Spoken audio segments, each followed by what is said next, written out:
আসসালামু আলাইকুম, সবাইকে ওয়েলকাম জানাচ্ছি আমার আজকের ভিডিওতে। আমরা যখন কোনো একটা ওয়েবসাইট ভিজিট করি তখন বেশ কিছু থার্ড পার্টি আমাদেরকে ট্র্যাক করে বা নজরদারি করে এক কথায়। তো এই থার্ড পার্টিগুলোকে আমরা কিভাবে দেখতে পারি সেটাই আজকের ভিডিওতে আমি দেখাবো। তো এই থার্ড পার্টিগুলোকে দেখার জন্য আমরা ফায়ারফক্স লাইটবিম নামের একটি অ্যাড-অনস ব্যবহার করব। ফায়ারফক্স লাইটবিম হচ্ছে জাভাস্ক্রিপ্ট দিয়ে বানানো একটি সফটওয়্যার, যেটার ইনিশিয়াল ভার্সন রিলিজ করা হয়েছিল 2011 সালে এবং পরবর্তীতে এর বেশ কয়েকটি ভার্সন রিলিজ করা হয়।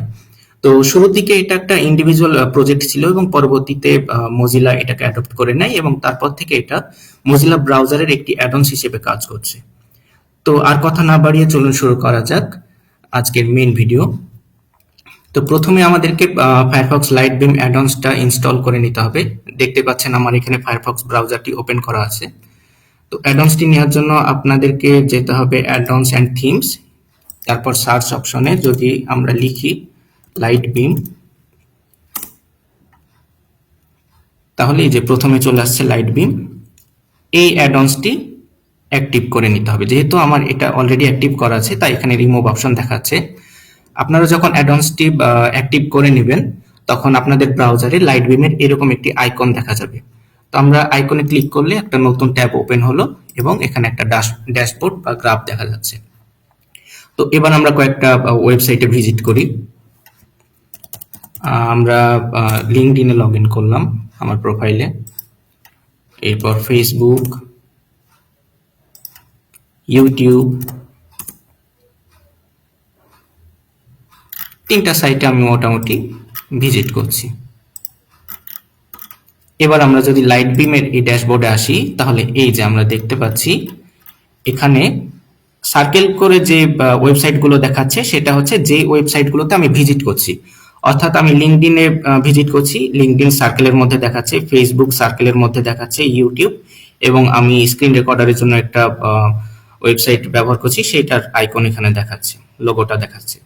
এবং ট্রায়াঙ্গেলে ত্রিভুজাকৃতির যে অপশনগুলো দেখাচ্ছে সেটাই হচ্ছে আমার ট্র্যাকার, যারা আমার উপর নজরদারি করছে, আমাকে ট্র্যাক করছে। তো এদের উপর যদি আপনি হোভার করেন মাউস নিয়ে তাহলে এদের অ্যাড্রেসটা দেখা যাবে, ইউআরএলটা আমরা এখানে দেখতে পাচ্ছি।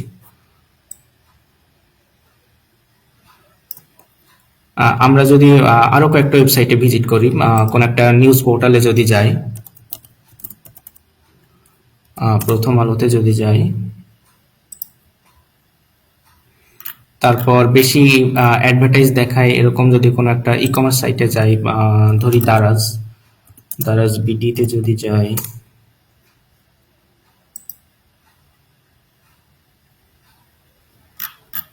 আমি আরো দুইটা সাইটে ভিজিট করলাম। এবার চলুন দেখা যাক লাইটবিম আমাদেরকে কি দেখাচ্ছে।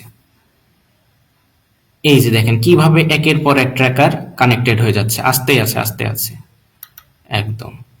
এই যে প্রথম আলো সার্কেলের মধ্যে দেখাচ্ছে, অর্থাৎ এই সার্কেলের মধ্যে সেই ওয়েবসাইট গুলাই দেখাবে যেটাতে আমি ভিজিট করছি।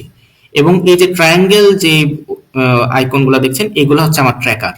তার মানে কি, এই যে আমরা যদি একটু রেজাল্টের দিকে দেখি যে আমি এখানে 12টা ওয়েবসাইটে ভিজিট করেছি এবং এই 12টা ওয়েবসাইটের জন্য আমাকে 110টা থার্ড পার্টি অলরেডি ট্র্যাক করছে। এবং এটাই হচ্ছে লাইটবিমের বেশ মজার একটি বিষয় যে আমাকে গ্রাফ দিয়ে একটা সুন্দর ভিজুয়ালাইজের ব্যবস্থা করে দিচ্ছে। আমরা এখান থেকে ভিজুয়ালাইজেশন করতে পারছি এবং ট্র্যাকারগুলো কেমন যেন একটা আষ্টে পৃষ্ঠে লেগে আছে আমার সাথে। আমরা যদি একটু দেখি, খুব ইন্টারেস্টিং লাগে আমার কাছে বিষয়টা।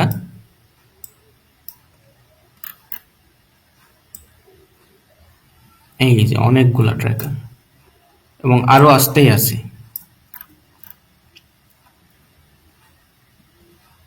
অসংখ্য। তার মানে 12টা ওয়েবসাইট ভিজিট করার জন্য 111টা থার্ড পার্টি আমার উপর নজরদারি করছে, আমাকে ট্র্যাক করছে। আমার সমস্ত ডাটা, আমার কুকিজ, সব কিছুর তারা আদান প্রদান করছে এবং এই ডাটাগুলো তারা বিভিন্ন পারপাসে ইউজ করে, হয়তোবা আমাকে অ্যাডভার্টাইজ দেখাবার জন্য বা আরো বিভিন্ন পারপাসে তারা ইউজ করে। তো এই যে ফায়ারফক্স লাইটবিম যে অ্যাডঅনসটা আছে তারাও আমার ডিভাইসের কুকি ইউজ করে তারা আমাকে এই ভিজুয়ালাইজেশনের ব্যবস্থা করে দিচ্ছে। তবে এটার জন্য তারা কখনোই এই ডাটাগুলা লাইভে রাখে না, তারা সর্বদাই আমাদের লোকালে এই ডাটাটা দেখাচ্ছে। অর্থাৎ চাইলে আপনি এইখান থেকে আপনার এই যে ট্র্যাকিং ডাটা সেটা এই সেভ ডাটা অপশন থেকে সেভ করে নিতে পারেন এবং এটা সবসময় আপনার লোকাল পিসিতেই থাকবে। এটা কখনোই ফায়ারফক্স তারা লাইভে এটা পাবলিশ করবে না। তো আপনারা এখান থেকে দেখতে পেলেন যে অনলাইনে আমাদের প্রাইভেসি মেনটেন করাটা কতটা জরুরি। কারণ আমরা হয়তো বা মনে করি যে আমরা যেই সাইটে ভিজিট করছি সেখানে আমাদের ইনফরমেশন আমরা চাইলে দিয়ে দিতে পারি, কিন্তু আমাদের উপর যে আরো কত থার্ড পার্টি সাইট আছে যারা আমাদেরকে সর্বদা ট্র্যাক করছে এবং আমাদের কুকিজ গুলো তারা ইউজ করছে, আমাদের আমাদের যে ইনফরমেশন গুলো আছে তারা সেগুলো নিজেদের মধ্যে আদান প্রদান করছে এবং কখনো কখনো কোন পারমিশন ছাড়াই তারা এই কাজগুলো করে। তাই সবার প্রতি অনুরোধ থাকবে যে আপনারা অবশ্যই অনলাইনে প্রাইভেসির ব্যাপারে গুরুত্ব দিবেন, সবাই একটা সেফ ব্রাউজার ইউজ করবেন, বিভিন্ন সময় যে টার্মস এন্ড কন্ডিশন গুলো আছে সেগুলোতে এগ্রি করার আগে অবশ্যই সেগুলো ভালো মতো পড়ে নেবেন এবং যে কোনো কনফিডেন্সিয়াল ডাটা আপনারা আদান প্রদান করার ক্ষেত্রে অবশ্যই সতর্ক হবেন। সবাইকে ভিডিওটা দেখার জন্য অসংখ্য ধন্যবাদ। ভালো থাকবেন সবাই। আল্লাহ হাফেজ।